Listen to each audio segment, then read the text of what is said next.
Hatchet by Gary Paulsen. Chapter 1. Brian Robeson stared out the window of the small plane at the endless green northern wilderness below. It was a small plane, a Cessna 406, a bush plane, and the engine was so loud, so roaring and consuming and loud, that it ruined any chance for conversation. Not that he had much to say. He was 13 and the only passenger on the plane with a pilot named, what was it? Jim or Jake or something, who was in his mid 40s and who had been silent as he worked to prepare for takeoff. In fact, since Brian had come to the small airport in Hampton, New York to meet the plane, driven by his mother, the pilot has spoken only 5 words to him. Get in the co pilot's seat, which Brian had done. They had taken off, and that was the last of the conversation. There had been the initial excitement, of course. He had never flown in a single engine plane before, and to be sitting in the co pilot's seat with all the controls right there in front of him, all the instruments in his face as the plane clawed for altitude, jerking and sliding on the wind currents as the pilot took off, had been interesting and exciting. But in 5 minutes, they had leveled off at 6,000 feet and headed northwest. And from then on, the pilot had been silent, staring at the front, and the drone of the engine had been all that was left. The drone and the sea of the green trees that lay before the plane's nose and flowed to the horizon, spread with lakes, swamps, and wandering streams and rivers. Now Brian sat, looking out the window with the roaring thundering through his ears, and tried to catalog what had led up to his taking this flight. The thinking started. Always it started with a single word: divorce. Excuse me. It was an ugly word, he thought, a tearing, ugly word that meant fights and yelling, lawyers. God, he thought how he hated lawyers who sat with their comfortable smiles and tried to explain to him in legal terms how all that he lived in was coming apart, and the breaking and the shattering of all the solid things, his home, his life, all the solid things. Divorce, a breaking word, an ugly breaking word. Divorce. Secrets. No, not secrets so much as just the word secret. What he knew and had not told anybody, what he knew about his mother that had caused the divorce, what he knew, the secret. Divorce, the secret. Brian felt his eyes beginning to burn and knew there would be tears. He had cried for a time, but that was gone now. He didn't cry now. Instead, his eyes burned and the tears came. The seeping tears that burned, but he didn't cry. He wiped his eyes with a finger and looked at the pilot out of the corner of his eye to make sure he hadn't noticed the burning and tears. The pilot sat large, his hands lightly on the wheel, feet on the rudder pedals. He seemed more a machine than a man, an extension of the plane. On the dashboard in front of him, Brian saw dials, switches, meters, knobs, levers, cranks, lights, handles that were wiggling and flickering, all indicating nothing that he understood, and the pilot seemed the same way. Part of the plane, not human. When he saw Brian look at him, the pilot seemed to open up a bit, and he smiled. Ever fly in a co-pilot seat before? He leaned over and lifted the headset off his right ear and put it on his temple, yelling to overcome the sound of the engine. Brian shook his head. He had never been in any kind of plane, never seen the cockpit of a plane, except in films or on television. It was loud and confusing. First time. It's not as complicated as it looks. Good plane like this almost flies itself. The pilot shrugged. Makes my job easy. He took Brian's left arm. Here, put your hands on the controls. Your feet on the rudder pedals. I'll show you what I mean. Brian shook his head. I better not. Sure, try it. Brian reached out and took the wheel in a grip so tight his knuckles were white. He pushed his feet down on the pedals. The plane slewed suddenly to the right. Not so hard. Take her light. Take her light. Brian eased off, relaxed his grip. The burning in his eyes was forgotten momentarily as the vibration of the plane came through the wheels and the pedals. It seemed almost alive. See? The pilot let go of his wheel. raised his hands in the air, and took his feet off the pedals to show Brian he was actually flying the plane alone. Simple! Now turn the wheel a little to the right and push on the right rudder pedal a small amount. Brian turned the wheel slightly, and the plane immediately banked to the right. And when he pressed on the right rudder pedal, the nose slid across the horizon to the right. He left off on the pressure and straightened the wheel, and the plane righted itself. Now you can turn. Bring her back to the left a little. Brian turned the wheel left, pushed on the left pedal, and the plane came back around. It's easy, he smiled. At least this part is. The pilot nodded. All of flying is easy. Just takes learning, like everything else. Like everything else. He took the controls back, then reached up and rubbed his left shoulder. Aches and pains. Must be getting old. Brian let go of the controls and moved his feet away from the pedals as the pilot put his hands on the wheel. Thank you.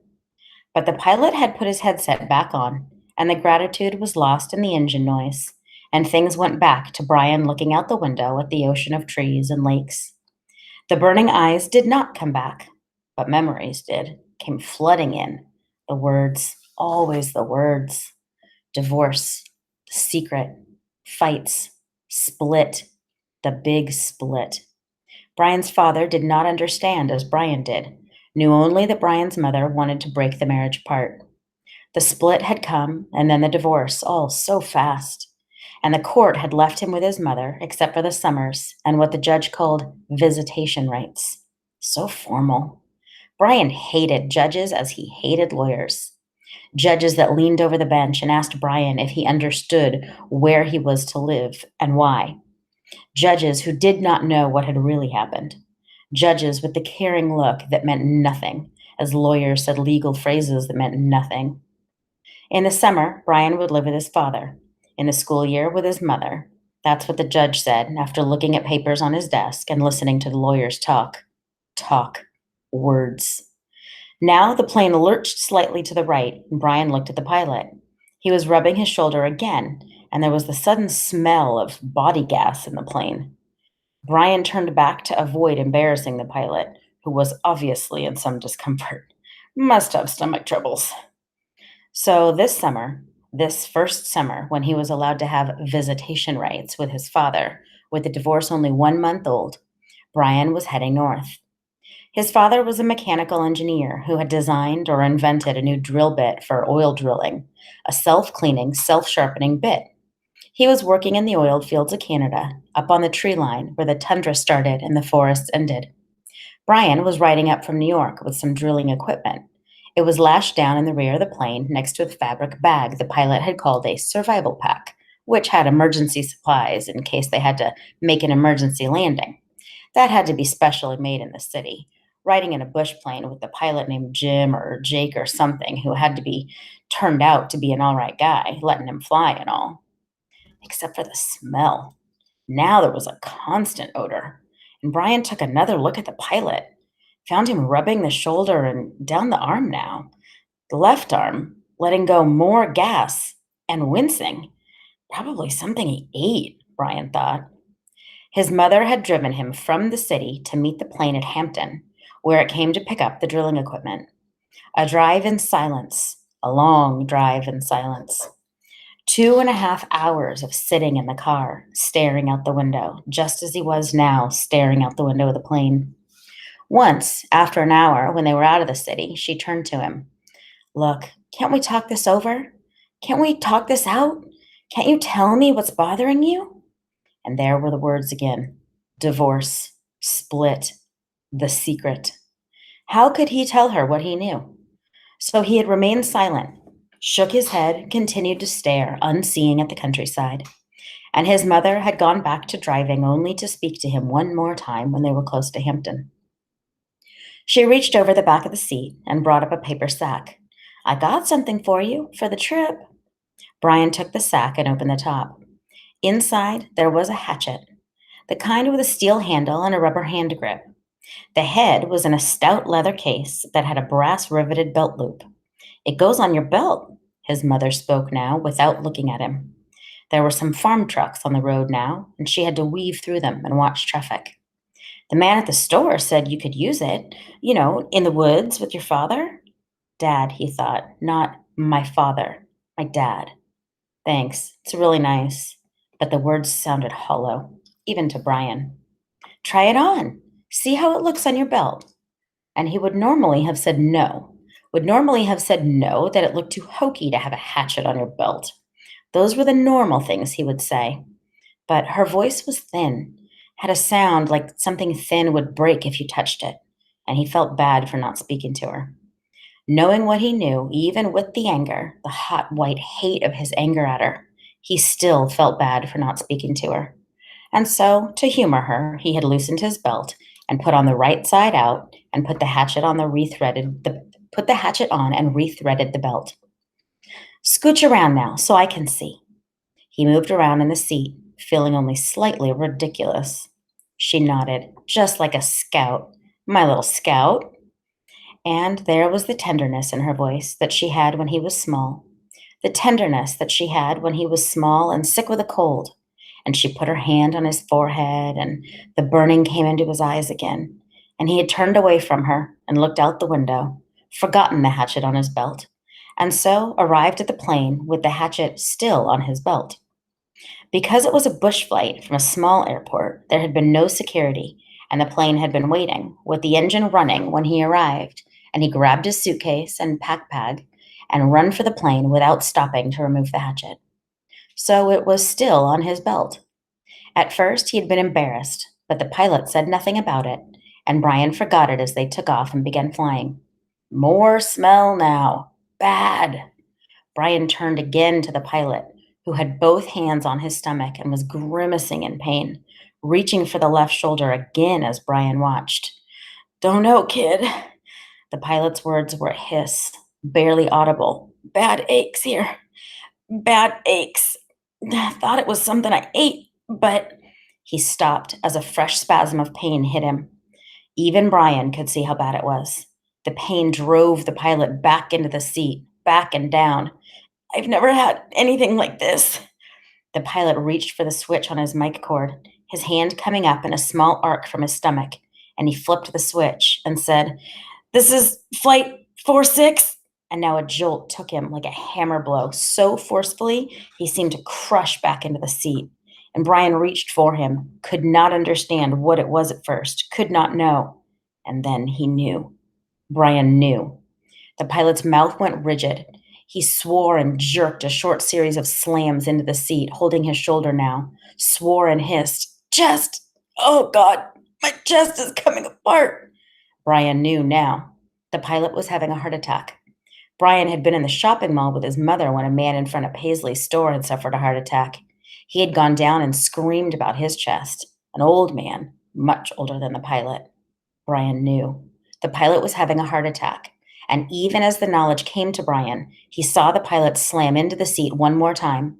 One more awful time he slammed back into the seat, and his right leg jerked, pulling the plane to the side in a sudden twist, and his head fell forward and spit came.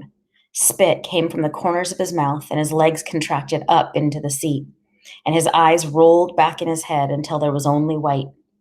Only white for his eyes, and the smell became worse, filled the cockpit, and all of it so fast, so incredibly fast that Brian's mind could not take it at first, could only see it in stages.